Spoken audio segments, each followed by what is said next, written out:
What's on, ladies and gentlemen? My name's Ross, I like games, and today, well, I was planning on having a nice quiet weekend, I'll be honest with you. Wasn't really planning on doing very much work this weekend. But then the One Piece TCG Twitter went and dropped a card, which is so important, so interesting, and frankly so big, well, I just had to make a little bit of an exception. Don't feel sorry for me. I love doing this stuff, ladies and gentlemen.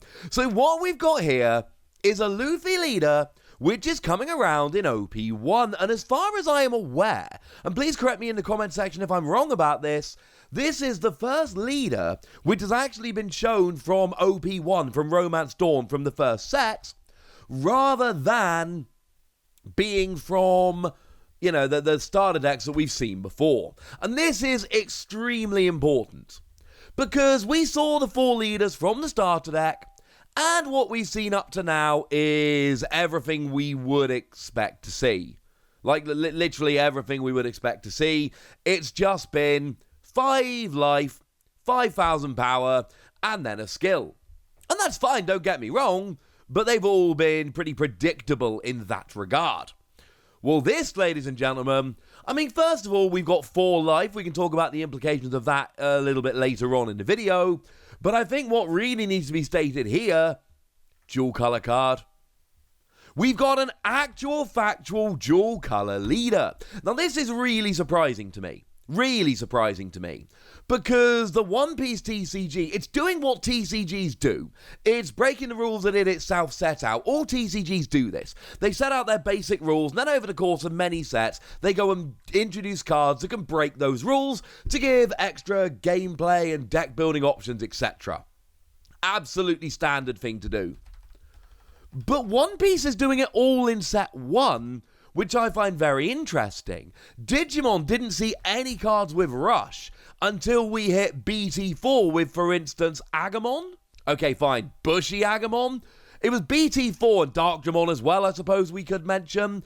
Cerberusmon, Werewolf Mode, I suppose we could mention. Anubismon we could mention. Quite frankly, BT4 had a few rushes in. But we had BT1, BT2 and BT3 with absolutely 0 cards that had Rush. Unless I'm missing something, in which case, again, let me know in the comment section. But One Piece has already gone and introduced a couple of cards with Rush straight away. I mean, I suppose the official first card ever is the promo 001 Monkey D. Luffy. That is, you know, the first card, and the very first card has Rush. So I think that is somewhat telling. And again here, we're introducing these dual color cards, but let's be clear, we're introducing them super early. If we go to digimoncard.dev and go and have a look for dual color cards, we don't see any for a while. You have to go to BT8, which is in fact the very most recent set we've had in English, before you actually get to dual color cards, and there was an EX1 there as well, so it was really the 9th set before we ended up with dual color cards. One Piece is bringing in this green and red Luffy straight away. But the thing is, it is so much more important for One Piece to bring this in than it is for other card games. Because Digimon has no restrictions on the kind of decks you can build in terms of colors. Most don't. One Piece does. In fact, One Piece is extremely clear. A deck made up of 50 cards with the same color as your leader card. And this is taken from the official rule sheet. One Piece is super clear. The only cards you're allowed to play in your deck are of the same color as your leader. Which means if you're playing a mono leader, you have to be playing a mono deck, no ifs, buts, or maybes. So not only is this a dual color leader, but this introduces us to the concept of dual color decks. If you want to play a green and red deck and have all the extra deck building fun that comes along with it, as it stands at the moment, you have to play this Luffy leader card because there is literally no other option, there is no other way for playing a dual color deck. Although let me be perfectly clear, when One Piece introduced dual color leaders this early on in the game, there's a reason why they've done so. And the reason they've done so is this is going to be a fixture. And honestly, I could see 3, maybe even, all color leaders in the future. Because why would you not? This is the kind of thing that card games usually say for several sets in. And again, I don't know this is just a prediction, but it's based on, many card games, lots of experience in this market, etc. What we generally see is them saving it so they can be like, hey, BT8's out now, and it's bringing in dual color cards. It's a selling point of a new set. It's why they usually take so long to introduce it, so they can really use it as a marketing bullet point.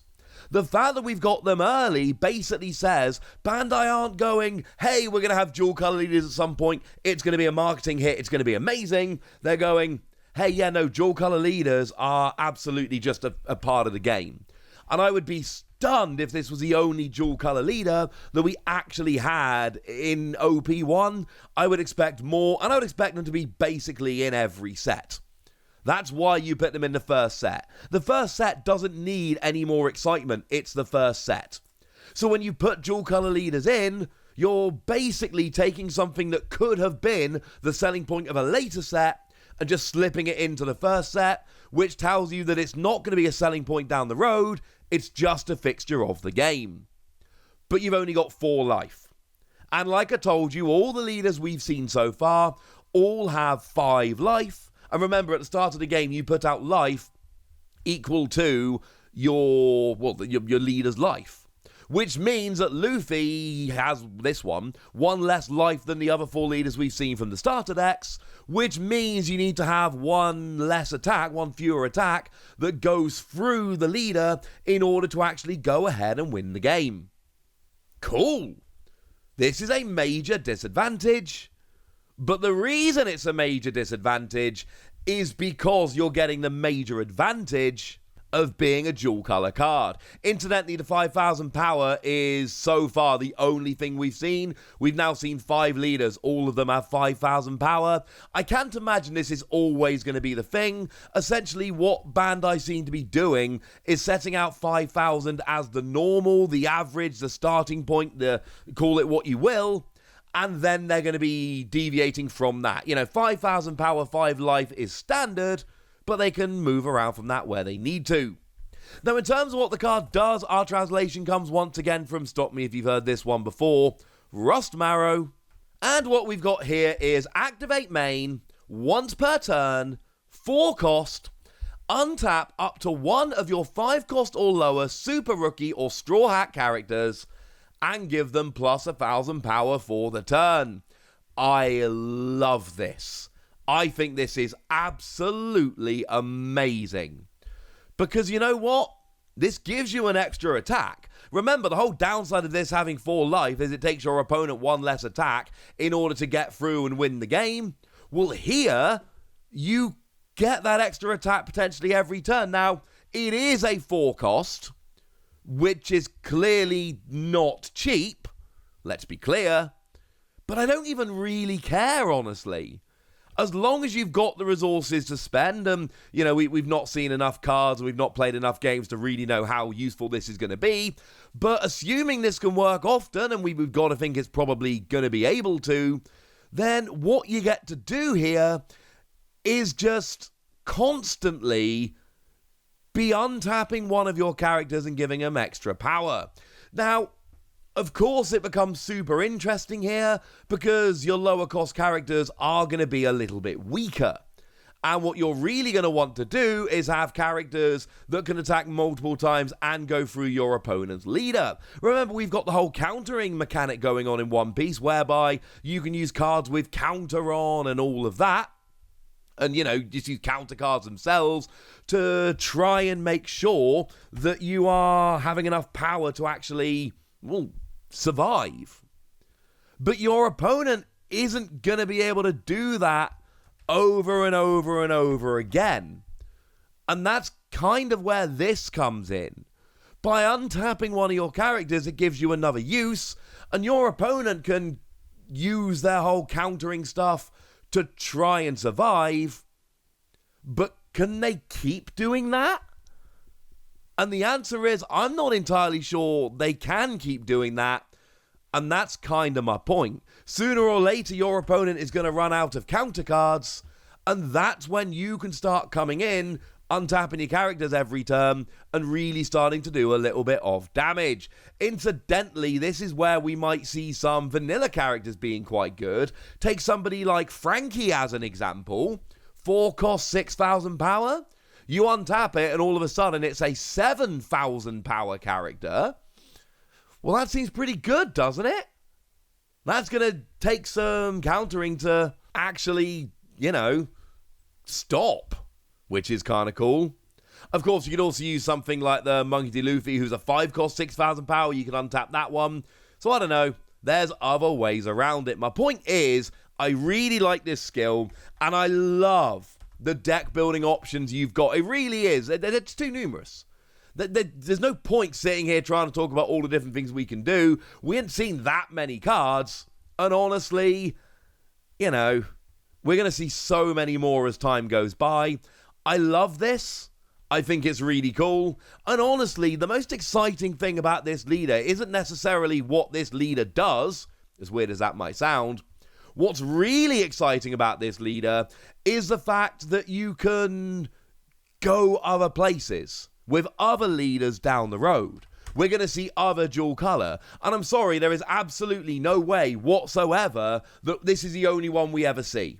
And I would be absolutely over the top stunned if this was the only dual color leader we saw in OP1, in Romance Dawn. That just does not seem realistic. This seems awesome. I'm delighted, but I want to hear from you guys. Are you happy that we're getting dual color leaders in the first set, or do you wish Bandai had waited a little bit longer? What do you think about this one? Which dual color leader do you want? Tell me any of those or anything else you want to tell me in the comment section. Go nuts! Be nice. And then make sure you like this video, subscribe to this channel, follow me on Twitter at TheWasi. That's where we talk about One Piece and a whole bunch of other card games. And please do consider checking out patreon.com/PTCG Radio, where you can support the channel, get some bonus podcasts and all kinds of fun things. But by far the most important thing as always, look after yourselves till next time, would ya? Thank you very much for watching. My name's Ross, and you've been watching Wasi Plays.